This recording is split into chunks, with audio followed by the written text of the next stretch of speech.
talking about LinkedIn, I have seen some wild things on LinkedIn Yeah. and a majority of my connections are lawyers. So, I Mhm. mean, I implore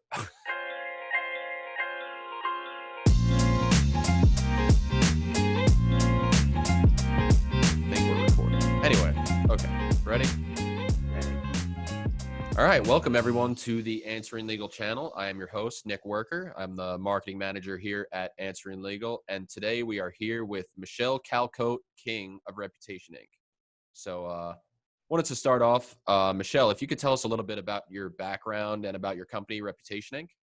Yeah, sure. Reputation Inc. is a marketing and PR agency focused on corporate law firms. So we have worked in the professional services arena and been in business for about 9 years. And we do public relations and content marketing. So we do a lot of thought leadership and expertise driven marketing for lawyers. Awesome. So, in your opinion, right now, how can attorneys sort of make the best use of any downtime that they have as they wait for the legal world to fully reopen? Yeah, we have clients. So we have some clients that are busier than they've ever been before. And then we have clients that have a bit of a lag right now with work. And what we recommend is this is a time to really update a lot of those foundational materials that is really important to marketing. So it could be a bio, LinkedIn profile, spending some time on your CRM system, getting all your contacts up to date, writing case studies. But a lot of that stuff that tends to often clients just don't have, lawyers don't have time to do when they're very busy, that can yield benefits later on. Awesome. Like you were saying with the thought leadership that you guys do a lot of that, this seems like a great time, and this goes back into what you were just saying. It seems like a great time for attorneys to be engaging in thought leadership type marketing. So what would be your specific advice that you would have law firms do if they're looking to create these thought leadership sort of content pieces during this time? Yeah, so thought leadership works really well when it is consistent and ongoing. So my only fear that clients will sort of produce a few pieces, and then it'll happen once, and then when they get busy, they'll let it fall off. So it's important to think through and to set up that ongoing strategy. What do I need to continually contribute to the conversation, develop thought leadership pieces ongoing, and to set up that structure and system, and to think through, how can I fit this into my practice? What are the topics I want to be writing about? And to sort of make a plan, really. Certainly, just getting out there and starting to produce content is important. Right now, clients are facing a lot of challenges that they've never faced before that lawyers can help with. But the key is to make sure that it's going to continue even when they get busy. So, because otherwise, one-off thought leadership pieces, you might have a result from one, but that's almost really usually not the case. It is a consistent effort over the long term that they need to be thinking about. I like that. Consistency is key. And, in my opinion, everybody who was super consistent is the people you're talking about that have tons of cases and tons of work right now. And then, now is sort of an opportunity for people to get caught up and make their first one and start doing stuff Right. like that. Right. Um, Absolutely. so,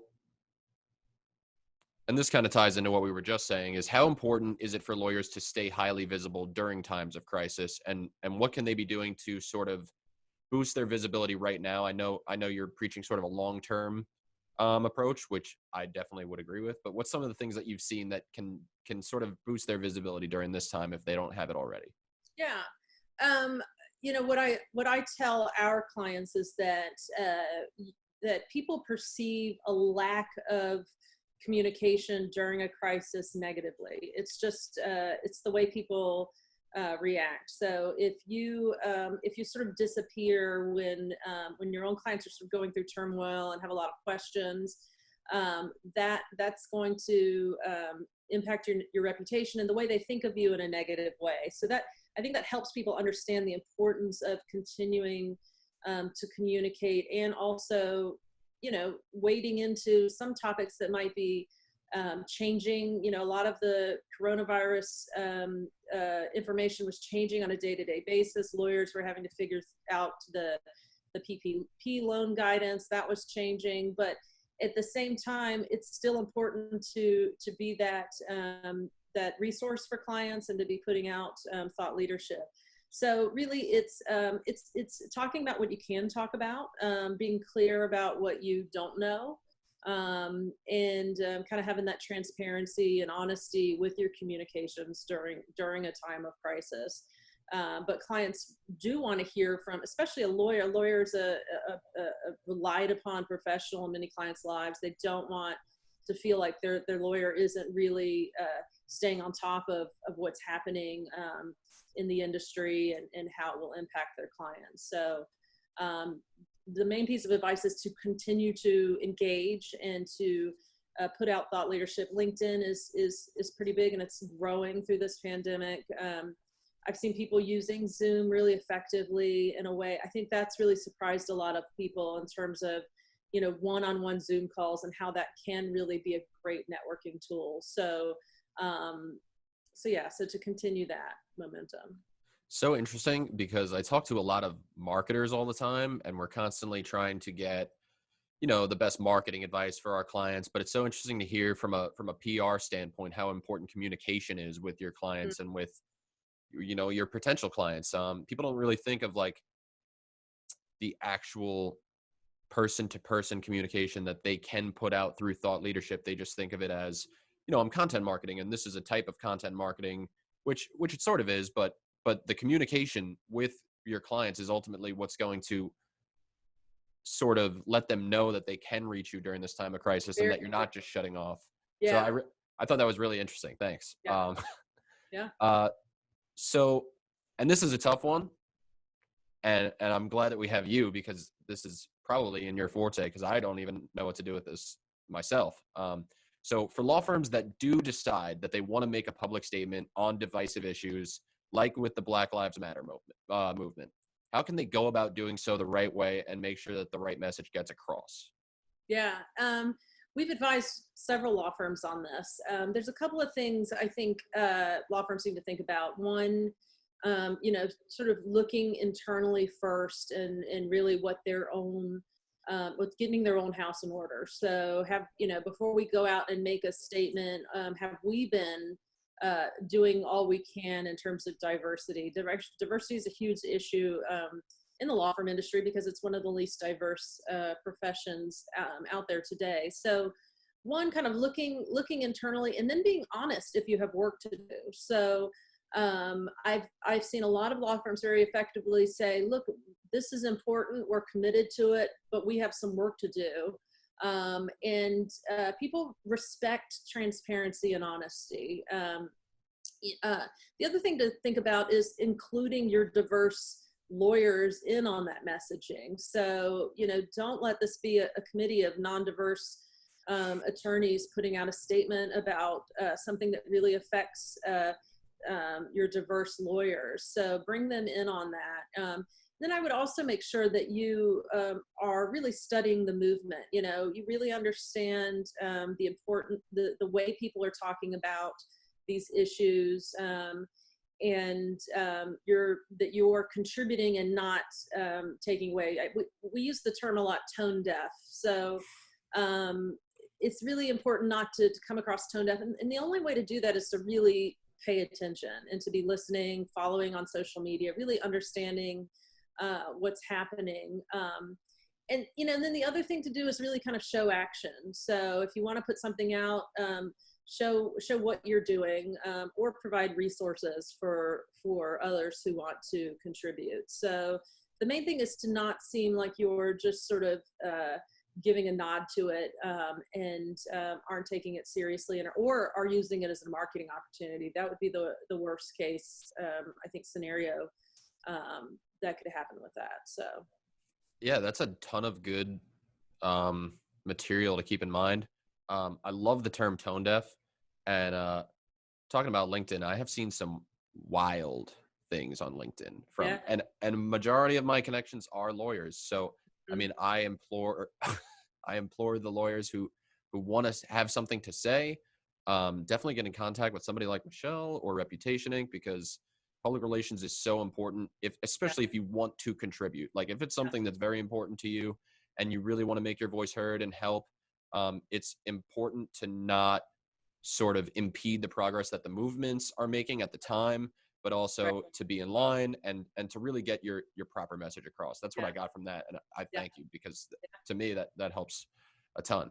Um, uh, so I want to ask you on the same kind of note, how has legal public relations been impacted by the pandemic? And are there still opportunities for lawyers to get the word out about their firm with so much going on in the world right now, with all the buzz and the chatter? Yeah, it's certainly been an interesting time. You know, there have been times where we have advised clients not to put anything out, where it just makes sense to be respectful of what's happening in the world and to hold back on any kind of non-essential communication. So there are those days, you know, when what's going on in the world, it's not the right time. It would appear tone deaf. But then the other thing would be to just sort of hold off on some more kind of congratulatory type press. Again, when sort of the world feels like it's burning down around you, you don't want to be kind of going out and going, you know, look at this cool award we got. It, again, gives that tone deaf sense to it. But I don't think it means that this entire phase that we've gone through, I don't think it would be appropriate to completely shut down. Again, it's more about putting out educational content, valuable content, and maybe just pulling back a little bit on the self-congratulatory type communications. When coronavirus started, it the it was a flood of content, and I think what a lot of law firms learned is that not all content is good. There's a way to effectively put it out. So a lot of law firms sort of rush to get all this content out and press out. And a lot of clients kind of push back on that. It was just too much. So I think it provides an opportunity to really think and be more effective in what you're putting out. You know, are you just, you know, kind of vomiting onto an email of information? Or are you really thinking strategically about what a client needs to hear and know and summarizing it in a very helpful way?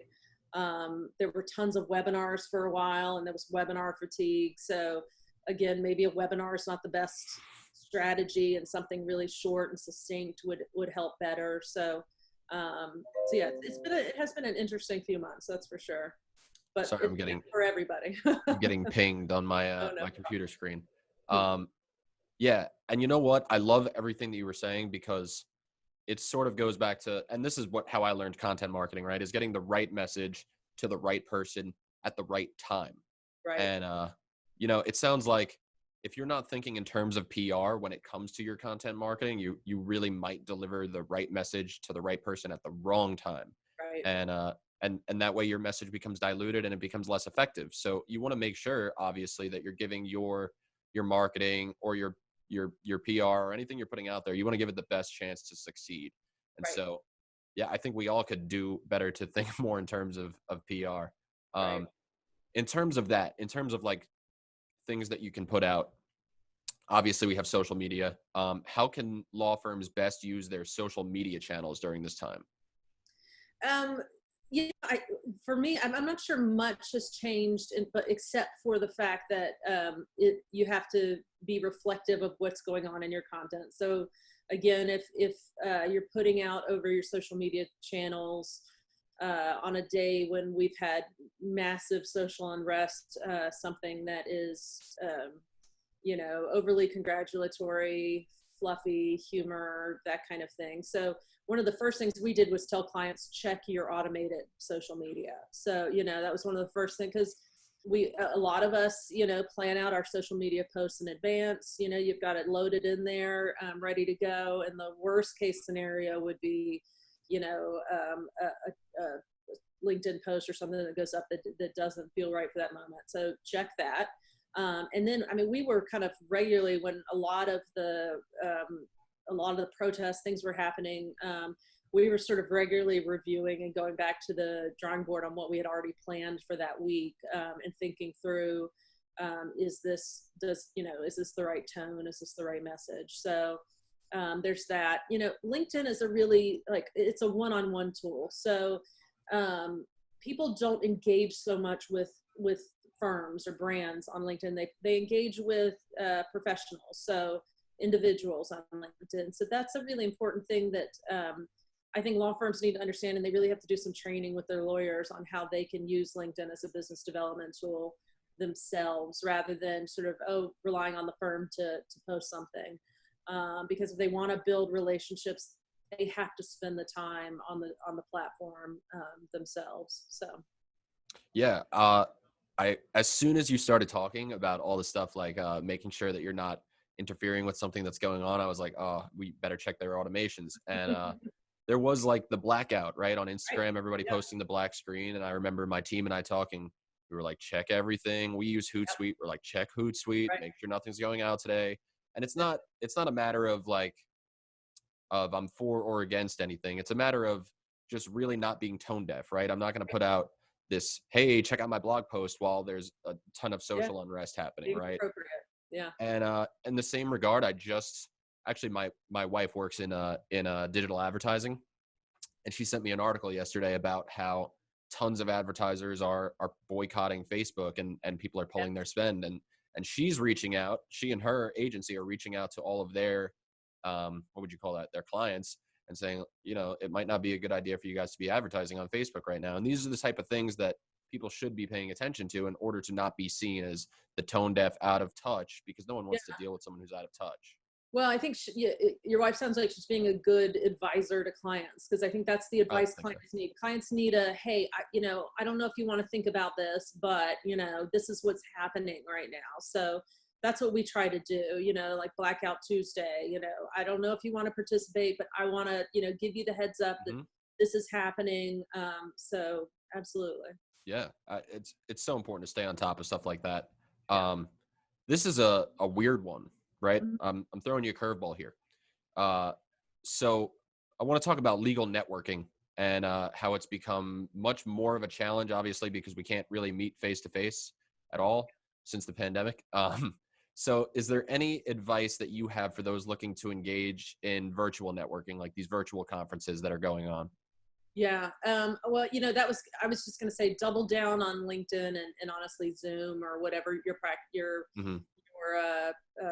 platform is. I've seen where I was talking to one consultant who recommends that her lawyers really try to set up, a certain amount of Zoom face-to-face chats with new contacts per week. So, and that person saw, a lot of results from that. So just, when you're making a connection, reach out to, that connection and say, hey, it's sort of the old, can I take you out to lunch type thing, but now it's hey, can we do a 20-minute Zoom call? And they're actually pretty effective. When you see someone on the screen, it's much, you get a better connection than you do over email or just seeing them on LinkedIn. So I think it really is just kind of transferring a lot of what can I take you to lunch versus, and I've seen some creative ways of, hey, I'm going to send you a gift card for a coffee, and maybe we can both sip coffee over Zoom. But just using those tools to make those connections in a one-on-one basis is very helpful. And then just going back to LinkedIn and trying to pinpoint the communities and the people you want to connect with, and then adding value. One trend I see on LinkedIn that is linked to, people tend to be writing sort of more narrative long posts that are a lot more personal, and those to me seem to be the ones that get a ton of engagement. So they're conversational style, they're not formalized marketing posts. So think in terms of, can I just and also think about, another consultant talked to me about observation. So in your day-to-day life or day-to-day work life, you observe things that you see happening, trends, keep a working doc, and then just share those, in a narrative conversational style post. And you'll start kind of building a community of people around you that respond to you and engage with you. I love that you said that, because those are the only things that I ever have commented on LinkedIn, is if Right. somebody, especially like a marketing connection I have, that they'll be like, have you ever noticed this about Google? And I'm like, Right. ugh, Like, I Right. totally agree. And then I'll comment, and I'm not a big commenter. I'm not a big social media person personally, but those always seem to get me when it's like, you got me. That I deal with that on You're a daily not basis. I you're not a can't social help. I media can't help person myself. right now. Your mental health is probably a lot better than most of ours. I have to be on social media a lot, so I thought, man, it would be nice to take a break right now. But I'm a uh, lurker. I just like to read yeah, stuff. I I'm gotcha. so bad. Like, Yeah, I don't know. well, My wife probably yells at with me your too. mental She health. like posts a picture of us on Facebook, and she's like, "How come you didn't like or comment or subscribe or retweet?" I'm like, Yeah, I yeah, that's the right. don't Yeah, know. So this is something that I think is super interesting about your company, Reputation Inc. Because obviously, before we jumped on this call, I wanted to do a bunch of research on Reputation Inc. And one of the things that you guys preach is that attorney bios on their website yeah, are so much more important than people think. I would yeah. love for you to elaborate on that. Well, I mean, all the data shows that attorney buyers are the top visited web pages, or top pages within a law firm site. So if you look at the traffic law firm sites are getting, it's to those attorney bio pages, and it makes sense if you think about the fact that an attorney is the product that a law firm is selling. So when clients buy a law firm, they are really looking at a particular lawyer often. Some firms have such strong brands that they are buying a law firm brand, but for smaller firms, especially, they're buying the actual attorney. So that's why those bios are the most trafficked pages. And it's really important that the lawyers take some time to really think through how they're presenting themselves on those pages. It really is their own website, and plays an important role in whether a client actually brings that law firm on. So we do a lot of, one, just writing the narrative for lawyers, but also working with them to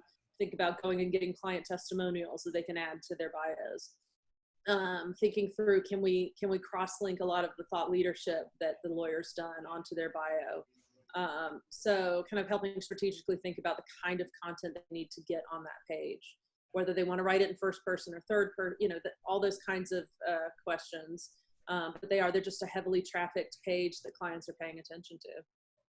That's so interesting that you say that, because number one, I've never thought of an attorney as the sort of tangible product that they're selling. I always think of it as, I got a traffic ticket. Can you make my Right, traffic ticket go away? But right, you're really hiring a person at the end of the day, and, right. and you're so right about that. I do have Especially a question. especially for business lawyers, because it's an ongoing relationship. It's not a one-off problem that they're having. So that's That's true. why clients are looking really closely. Is this the advisor I want day in, day out, working with me in my business? So that's where it really comes into play.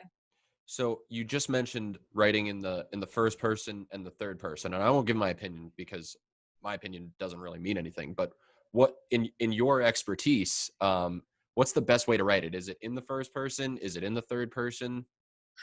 So I honestly like first person.